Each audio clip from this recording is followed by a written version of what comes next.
Sabda baginda sallallahu alaihi wasallam bermaksud, sampaikanlah kalian daripadaku walaupun sepotong ayat. Hadis riwayat Al-Bukhari.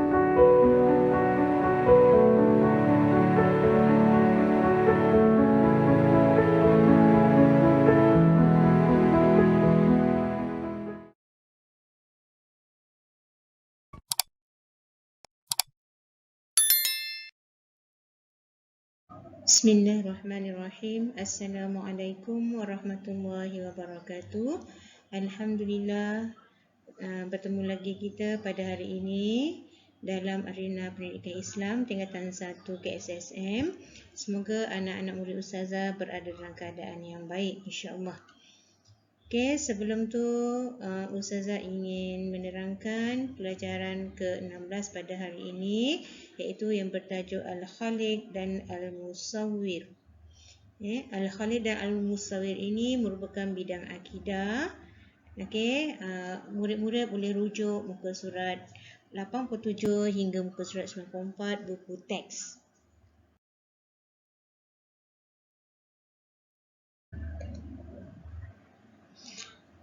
Apakah yang dimaksudkan dengan Asmaul Husna?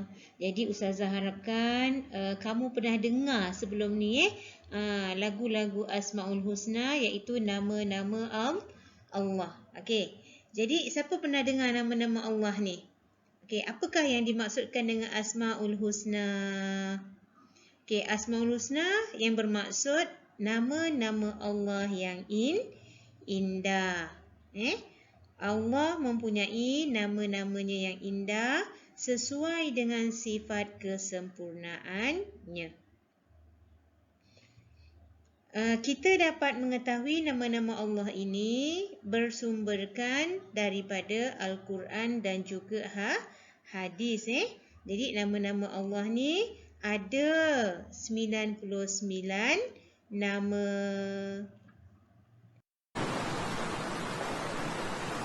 نسألك يا من هو الله الذي لا إله إلا هو الرحمن الرحيم الملك القدوس السلام المؤمن المهيمن العزيز الجبار المتكبر الخالق البارئ المصور الغفار القهار الوهاب الرزاق الفتاح العليم القابض الباسط الخافض الرافع المعز المذل السميع البصير الحكم اللطيف الخبير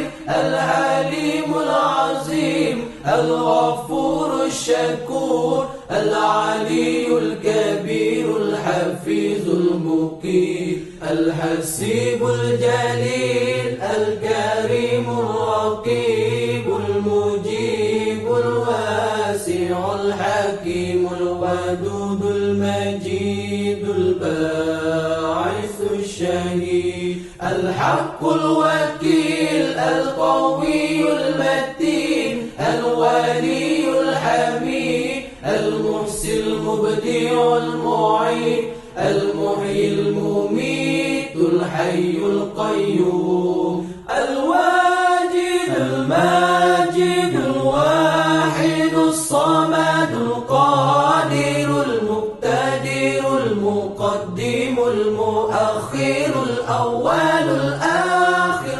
الظاهر الباطن الوالي المتعالي البار التواب المنتكم العفو الرؤوف مالك الملك ذو الجلال والإكرام المقسط الجامع الغني المغني المانع الضار النافع النور الهادي البديع الباقي الوارث الرشيد الرشيد الصبور الذي ليس كمثله شيء وهو السميع البصير اللهم صل أفضل الصلاة على أسعد المخلوقات كسيدنا محمد وعلى آله وصحبه وسلم عدد معلوماتك ومداد كلماتك كلما ذكرك ذاكرون وغفل عن ذكره الغافلون.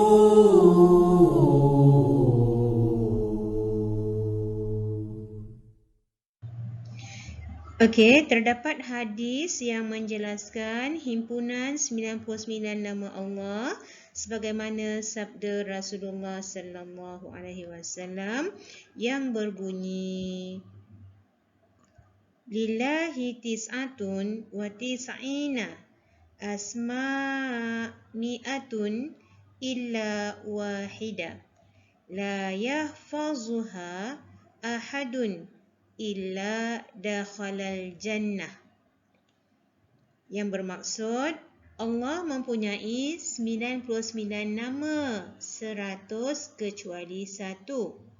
Orang yang mengingati nama-nama Allah pasti akan masuk syurga. Jadi hadis ini adalah hadis yang telah diriwayatkan oleh Al-Bukhari. Jom kita tengok pula apakah yang dimaksudkan dengan Al-Khaliq. Apa yang dimaksudkan dengan Al-Khaliq? Iaitu Allah Maha mencipta makhluk daripada tiada kepada ada mengikut kehendaknya seperti yang telah ditakdirkannya dengan sempurna. Jadi Allah mencipta makhluk. Apa yang ada di atas muka bumi ni semua adalah ciptaan Allah. Allah itu Al-Khaliq. Daripada tak ada kepada ada. Dengan sempurna. Tak ada satu pun makhluk ciptaan Allah itu tidak sempurna. Semuanya sempurna. Jadi apa itu Khaliq? Iaitu Allah Maha mencipta.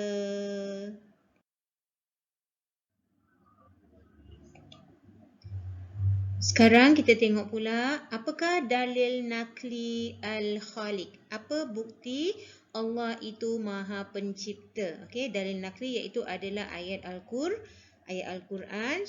Ayat Al-Quran ini adalah daripada surah Al-Fatir ayat yang ketiga. Yang bukti mengatakan Allah itu Maha Pencipta. Mari kita sama-sama bacakan ayat tersebut. A'udzubillahi minasyaitonirrajim. Bismillahirrahmanirrahim. Ya ayyuhan nasu zkuru ni'matallahi alaikum. Hal min khaliqin ghairullahi yarzuqukum minas samai wal ard. La ilaha illahu فَأَنَّا تُؤْفَكُونَ. Yang bermaksud, wahai manusia, kenangkanlah nikmat Allah yang telah dikurniakan kepada kamu. Tidak ada pencipta lain selain Allah. Dia memberi rezeki kepada kamu dari langit dan bumi. Tiada Tuhan yang berhak disembah melainkan Dia. Maka, mengapa kamu rela dipalingkan daripada menyembahnya? Ini adalah bukti Allah itu Maha Pencipta. Surah Al-Fatir ayat 3. Sekarang kita tengok pula apakah dalil akli Allah itu Al-Khaliq. Dalil akli iaitu berdasarkan akal. Dalil berdasarkan akal bahawa Allah itu Maha Pencipta. Apa dalil dia? Yang pertama, proses penciptaan manusia yang disebut dalam Al-Quran dan diakui benar oleh sains moden. Jadi saintis-saintis, pakar-pakar ilmu sains pun mengakui bahawa manusia itu adalah ciptaan Allah yang sangat sempurna yang terdapat di dalam Al-Quran. Tiada manusia pun yang dapat menandingi ciptaan Allah walaupun menggunakan teknologi moden. Walaupun kata zaman sekarang ni dah canggih kan dengan teknologi, dengan masing-masing punya kepakaran, tapi tak ada seorang pun yang dapat menandingi ciptaan Allah. Itu kita kena ingat ya. Walaupun manusia dicabar untuk menciptakan seekor lalat yang sangat halus, yang sangat kecil, tapi manusia tetap tidak akan berjaya sebab untuk tujuan mencipta ini adalah kuasa Allah. Okey, mencipta makhluk yang ada di atas muka bumi ini adalah tugas Allah. Sekiranya dia mengkehendaki, maka ianya akan terjadi. Okey, antara bukti Allah itu sebagai Al-Khaliq. Bukti Allah sebagai pencipta. Okey, kita tengok. Okey, Allah mencipta manusia melalui proses yang sangat unik. Okey, tengok tu gambar. Bagaimana daripada hari pertama terciptanya manusia. Okey, daripada hari pertama percantuman sperma antara lelaki dengan perempuan sehingga membentuklah seketul darah, iaitu pada hari yang ketujuh. Daripada seketul darah membentuklah seketul daging pada hari yang ke-35. Okey, daripada lepas dah bentuk daging, barulah terbentuknya tulang dan sebagainya. Terbentuknya tulang pada hari ke-42. Kemudian terjadilah dia janin. Terjadilah ia janin. Kemudian Allah tiupkan roh ke dalam janin tersebut. Itulah proses kejadian manusia. Jadi proses kejadian manusia ni sangat unik, yang mana tidak ada seorang pun yang mampu untuk mencipta manusia yang lain. Semuanya adalah kuasa Allah. Allah yang berhak untuk mencipta. Al-Khaliq. Okey, kita tengok pula bukti yang lain. Allah sebagai pencipta Al-Khaliq, iaitu selain pada manusia, Allah juga menciptakan makhluk-makhluk lain yang bernyawa seperti jin, malaikat, binatang dan lain-lain lagi. Jadi manusia tak mampu nak cipta binatang yang pelbagai bentuk rupa ni. Macam mana Allah ciptakan malaikat, jin dan sebagainya. Tak ada seorang pun yang boleh menandingi ciptaan Allah. Okey, kita tengok pula apakah bukti yang lain. Allah Maha Pencipta. Allah menciptakan langit dan bumi serta makhluk yang terdapat di antara kedua-duanya. Jadi apa-apa makhluk yang ada di antara langit dan bumi itu adalah semuanya diciptakan oleh Allah. Okey, langit, bumi, matahari, planet, gunung ganang, tumbuh-tumbuhan dan sebagainya lah. Semuanya adalah kekuasaan Allah. Allah yang ciptakan. Manusia walaupun dia hebat, dia tak mampu nak cipta semua benda ni.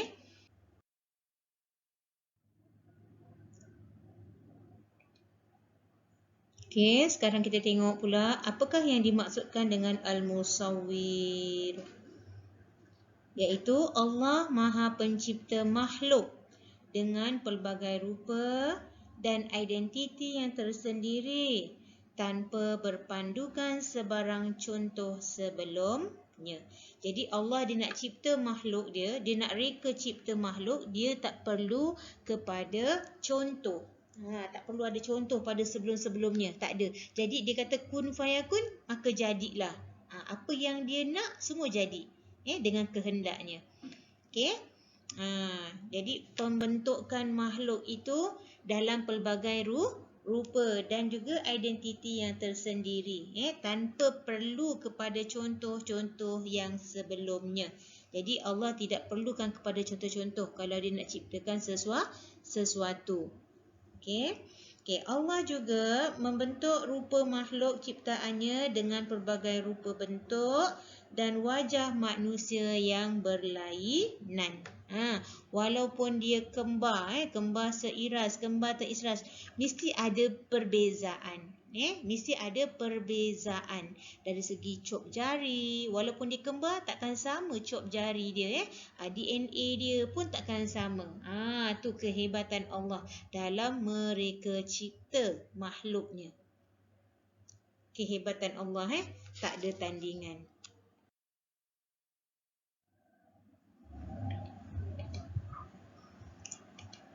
Apakah dalil nakli Allah Maha Pembentuk rupa, mencipta rupa yang pelbagai? Okey, apa dalil naklinya?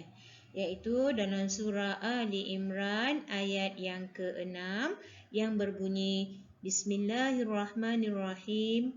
Huwallazi yusawwirukum fil arhami kaifa yasha'. La ilaha illa huwal azizul hakim. Sadaqallahul azim.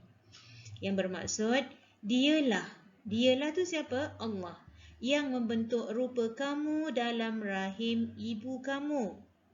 Jadi yang mencipta bentuk rupa manusia dalam rahim ibu, itu adalah Allah.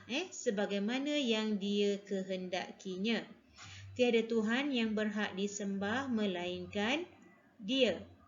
Tak ada Tuhan yang berhak disembah selain Allah, yang Maha Perkasa lagi Maha Bijaksana.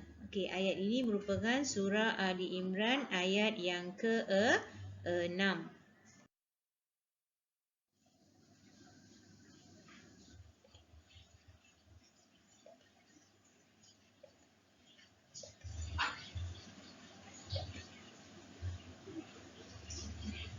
Manusia juga memanfaatkan kepelbagaian ciptaan Allah untuk mencipta teknologi yang mana teknologi tadi mampu untuk mengenali identiti dalaman manusia melalui penggunaan imbasan cop jari ataupun retina mata dan juga pengecaman DNA.